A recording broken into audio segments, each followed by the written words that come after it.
Salut! Comme on va démarrer un groupe pour développer son cardio, spécifique JJB, je voulais expliquer un petit peu ce qu'on va mettre dedans.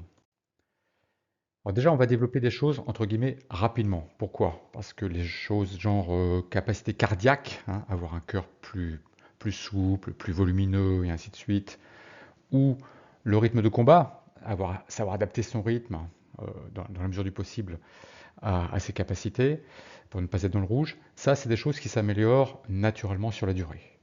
Nous, sur le court terme, on va avoir deux axes de travail où on va vraiment vulgariser les choses, on va aller à l'essentiel.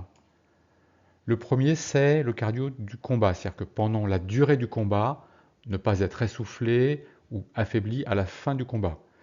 Ça passe par plus d'oxygène qui arrive jusqu'aux muscles.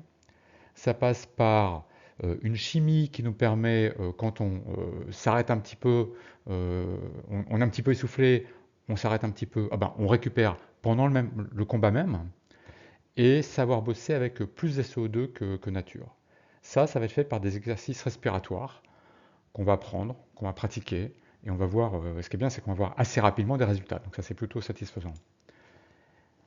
La deuxième chose qui va se faire, elle, par la nutrition, ça va être le cardio sur une compétition, voire sur une saison, c'est-à-dire éviter les blessures de fatigue, par exemple, éviter les moments où on a des crampes aux entraînements, éviter de, euh, d'être essoufflé à son troisième combat, plus qu'on est à son premier combat. Donc c'est plus sur la durée, d'accord. C'est pas un seul combat, c'est l'enchaînement des combats.